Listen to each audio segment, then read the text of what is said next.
जून 2025 की ये बात है। शादी को अभी 10 दिन ही हुए थे। दुल्हन अपने पति से कहती है कि उसके सर में दर्द हो रहा है, उसे अजीब सी तकलीफ हो रही है, परेशानी हो रही है। दूल्हा कहता है कि तुम बिल्कुल परेशान मत हो, हम बाजार में भी चलेंगे, कुछ खरीदारी करेंगे और उससे पहले मैं तुम्हें डॉक्टर को दिखा दूंगा। पहले डॉक्टर को दिखाया जाता है, फिर बाजार में खरीदारी कराई जाती है। उसके बाद दूल्हा ज्यादा खुश था अपनी पत्नी को लेके, सीधा एक रेस्टोरेंट में पहुंच जाता है। जब दुल्हन रेस्टोरेंट पे जाती है तो वो कहती है कि मुझे टॉयलेट जाना है। दूल्हा दे रहा था खाने पीने का ऑर्डर। दुल्हन चली जाती है टॉयलेट के अंदर। वो टॉयलेट में जाती जरूर है लेकिन उठकर वापस नहीं आती। दूल्हा परेशान हो जाता है। उसका इंतजार करते करते लगभग 20 से 25 मिनट बीत जाते हैं। उसके बाद सीधा वो रिसेप्शन पे जाता है, जाकर कहता है कि साहब मेरी पत्नी है, वो अचानक से गायब हो चुकी है, मैंने अभी उसको टॉयलेट भेजा था, जाके देख लीजिए। 3 मंजिला वो होटल होता है, उसके हर एक कोने को देख लिया जाता है, दुल्हन नहीं मिलती है।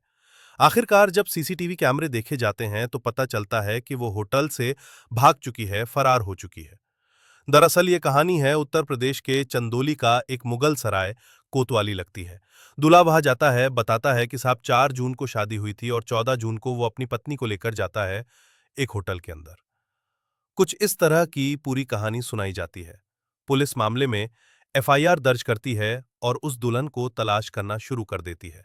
आखिरकार कड़ी मशक्कत के बाद दुल्हन पुलिस के हाथ लग जाती है, लेकिन पता चलता है कि वो अकेले नहीं गई थी, बल्कि अपने प्रेमी के साथ भाग चुकी थी। आखिरकार प्रेमी के परिवार वाले, दुल्हे के परिवार वाले और दुल्हन के परिवार वाले सब के सब इकट्ठे होते हैं और जब उस लड़की से, यानी कि जिसका नाम खुशबू होता है, उससे बातचीत की जाती है कि क्या तुम अपने पति शमशेर चौहान के साथ जाना चाहती हो कि नहीं जाना चाहती हो, तो वो कहती है कि मैं बालिग हो चुकी हूं, अपने अच्छे और बुरे का फैसला खुद ले सकती हूं, इसलिए मुझे अपने पति के साथ नहीं बल्कि प्रेमी के साथ जाना है। उसने जिद पकड़ ली थी और उसकी जिद के आगे प्रेमी का परिवार, पति का परिवार और खुद का भी परिवार वो हार जाता है और वो अपने प्रेमी के साथ आराम से चली जाती है। उस लड़की की जिद की जब चारों तरफ चर्चा होती है तो अखबारों में ये खबर बन जाती है।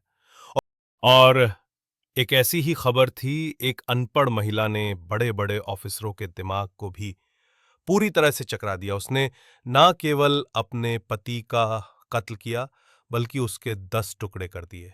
और जब 10-10 टुकड़े मिलते हैं तो जो ऑफिसर थे पहले ही उस जगह को देख चुके थे और वापस उसी जगह पे वहां लाश मिल जाती है। ये कहानी दृश्यम फिल्म से भी कोई कम कहानी नहीं है।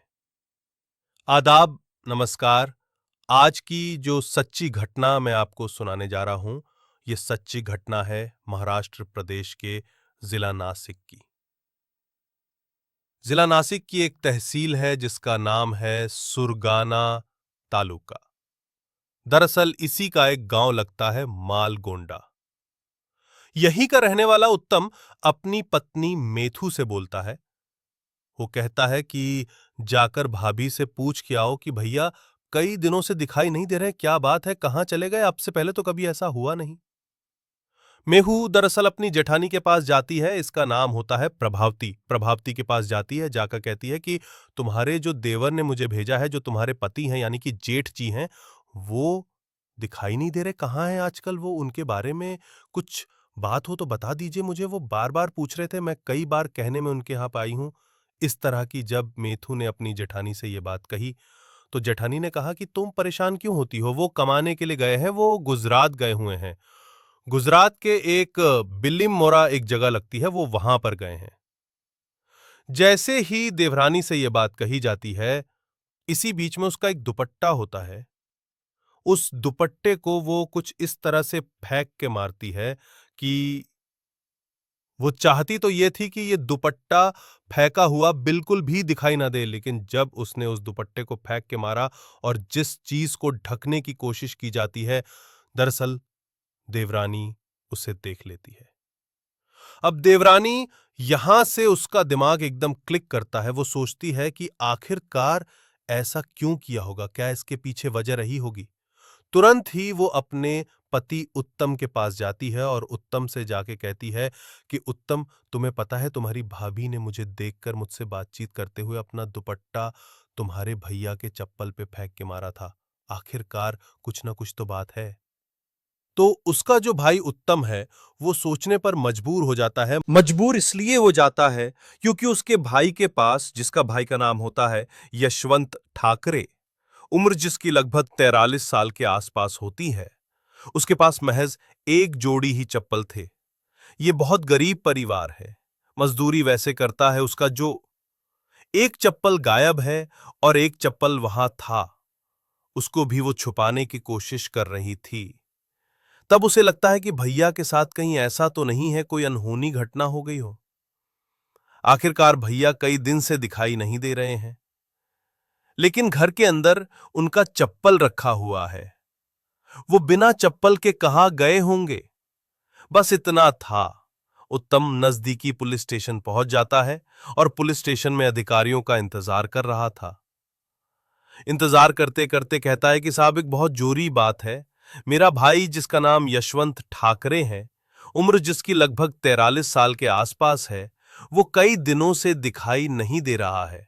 भाभी से पूछते हैं तो भाभी कोई सही जवाब नहीं देती है। लेकिन साहब, भाभी ने अपने दुपट्टे से चप्पल को छुपाने की कोशिश की थी। जरूर कुछ ना कुछ गड़बड़ है। आप एक बार चलकर देख लीजिए। अब पुलिस अधिकारियों ने जाकर वहां देखा, यानी कि घर जाते हैं। जो घर होता है, मालगोंडा, वहां जाने के बाद वहां पता करते हैं। जब पुलिस गांव में पहुंचती है तो सैकड़ों लोगों का जमघट लग जाता है। देखते देखते, चाहे गली हो, चाहे वो आसपास का आंगन हो या छत है, बहुत सारी पुलिस लोग पुलिस को देखकर वहां पर आ जाते हैं। वो तमाशा सा देख रहे थे, तभी पुलिस से किसी ने आकर कान में थोड़ी सी कानाफूसी कर दी। कहा कि साहब, जो शौचालय के बराबर में जो गड्ढा है ना, इस गड्ढे में जो आप जरूर देखिए, कुछ ना कुछ मिल सकता है। आपको यहां से कुछ अजीब तरह की बड़ी दुर्गंध सी आती है। अब जैसे ही पुलिस ने ये बात सुनी तो पुलिस ने का भी दिमाग ठनक जाता है। आखिरकार पुलिस ने उस गड्ढे को देखा तो एक बड़ा सा गड्ढा होता है, लेकिन उस गड्ढे के अंदर गोबर भरा हुआ था। गांव वालों की मदद से आखिरकार उस गड्ढे के अंदर से गोबर निकलवाया जाता है। पूरा का पूरा गोबर निकल जाता है, लेकिन कहीं कुछ अता पता नहीं चलता। आखिरकार पुलिस वहां से चली जाती है। गांव के लोग, जिस तरह से कोई तमाशा होता है, बड़ी संख्या में लोग जुड़ जाते हैं और जुटने के बाद वो अपने अपने घर चले जाते हैं। अब इसके बाद कई दिन का समय बीत जाता है। कई दिन बीत जाने के बाद एक बार फिर से पुलिस को कॉल किया जाता है। फोन किया जाता है कि साहब, जो दुर्गंध थी वो तो कम हो नहीं रही है। हालांकि आपने गड्ढा खाली जरूर करा दिया है, आपको एक बार फिर से आना चाहिए, क्योंकि जहां से दुर्गंध आ रही है उसी के पास से कुछ मक्खी, मच्छर, कुछ कीड़े भिन भिनाते रहते हैं और वहां से अजीब तरह की स्मेल आ रही है। आपको आना चाहिए और आकर देखना चाहिए। पुलिस ने फिर से इस मामले को गंभीरता से लिया और गंभीरता से लेने के बाद जो मुखबिर द्वारा सूचना मिली थी, उसके बाद फिर पुलिस उसी गड्ढे के पास पहुंचती है। पहला गड्ढा जो खोदा गया था, दूसरा गड्ढा जो शौचालय का गड्ढा था। आखिरकार उस सिफ्ट टैंक को हटाया जाता है। उसके ऊपर जो कुछ रखे हुए सामान थे, उसको हटाने के बाद उसको फिर देखा जाता है तो पता चलता है कि उसके अंदर एक लाश निकलती है। लाश भी 10 टुकड़ों में बंटी हुई थी। जब पुलिस उस लाश को निकालती है तो उसका पहचान पाना बहुत मुश्किल हो रहा था। अब ये सवाल किया जाता है कि लाश किसकी है, क्योंकि जो व्यक्ति गायब है उसी की लाश होगी। इस तरह से अंदाजा लगाया जा रहा था। अब पुलिस ने जो ये महिला है, जिसका नाम प्रभावती है, अब आखिरकार प्रभावती को हिरासत में लिया जाता है। उससे पूछताछ की जाती है कि आखिरकार तुमने अपने पति का मर्डर क्यों किया। पूरी कहानी शुरू से सुनाओ, नहीं तो पुलिस अपने तरीके से तुमसे पूछताछ करके ये सच उगलवा ही लेगी। आखिरकार प्रभावती ने काफी कहानियां बनाने की कोशिश की, लेकिन पुलिस के सामने कोई कहानी बनाने की कोशिश भी करे तो वो कामयाब नहीं होती हैं। हालांकि पुलिस एक बार पहले से ही अपना बेवकूफ बनवा चुकी थी, क्योंकि वो अनपढ़ औरत जो थी, उसने एक गड्ढा बड्ढा खोदा और उसने जिस तरह से पुलिस को गुमराह कर दिया था, पूरे गांव के लोगों को गुमराह कर दिया था। पुलिस इस बार गुमराह नहीं होना चाहती थी और पुलिस ने सख्ती से पूछताछ की है। तब सच निकल के सामने आता है। वो बताती है कि साहब 14 अप्रैल 2025 की ये बात है। रात का समय था। वो शराब पी के घर आ जाता है। नशे में बहुत ज्यादा धुत था। आखिरकार जब उसे खाना दिया जाता है, उस रात दाल और चावल बनाए गए थे।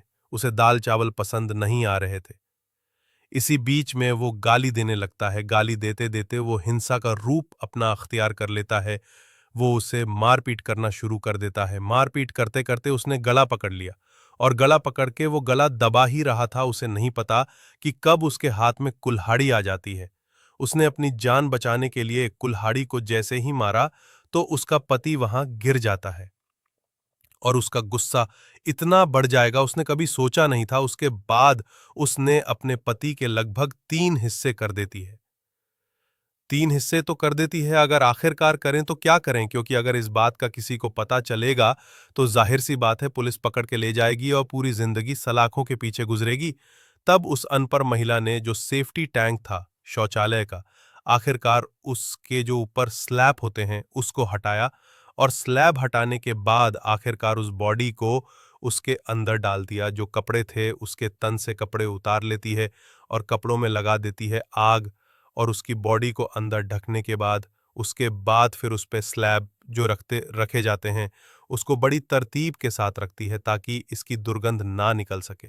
साथ ही वो इंतजाम करती है कुछ ऐसी गोलियों का कि गोली लाकर उसके अंदर टैंक में डाल देती है और किसी को इस बात की कानो कान खबर नहीं लगती। लेकिन उसे पता था कि किसी न किसी दिन उसके पति के बारे में जरूर पूछा जाएगा। इसलिए उसने शौचालय के गड्ढे के बराबर में एक और गड्ढा खोदा और उसने कई दिनों तक मेहनत की और गड्ढा खोदने के बाद आखिरकार जहां तहां से गोबर का इंतजाम किया और उसके अंदर वो लगातार गोबर डालती रहती थी। गोबर की दुर्गंध से आसपास के लोगों को दिक्कत होनी शुरू हो जाती है और अचानक से ये गोबर आया। ये वाकई अपने आप में सवाल खड़े कर रहा था। आसपास के लोग जानने की कोशिश भी कर रहे थे कि आखिर क्या है। किसी ने पूछा कि ये तुम्हारा जो पति है ये कहां पे है? तो उस पति के यानी कि यशवंत ठाकरे कहां पर है?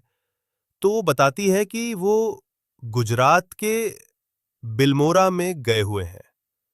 बिल्मोरा जो लगता है वो उसका अपना मायका लगता है और वो पहले भी वहां जाता रहा है मजदूरी करने के लिए। उसने लगातार ऐसे करते करते 2 महीने का समय गुजार देती है।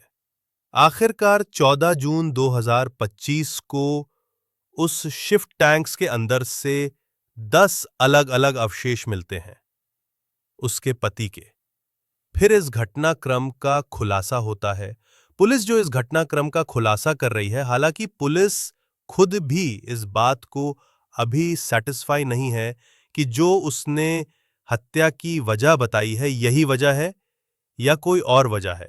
पुलिस उस वजह की भी तलाश करने की कोशिश कर रही है या फिर यही जो वजह बताई गई है उस महिला द्वारा वही वजह है।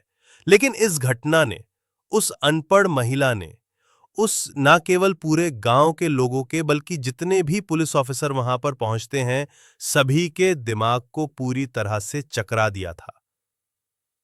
लोग सोचने पर मजबूर हो चुके थे कि एक अनपढ़ महिला आखिरकार इतनी शातिर कैसे हो सकती है। दोस्तों, इस पूरे घटनाक्रम को सुनाने का उद्देश्य किसी को परेशान करना नहीं है, किसी का दिल दुखाना नहीं है, बल्कि आपको जागरूक करना है, आपको सचेत करना है। आप सब लोग अपना ख्याल रखें, सुरक्षित रहें। जय हिंद, जय भारत।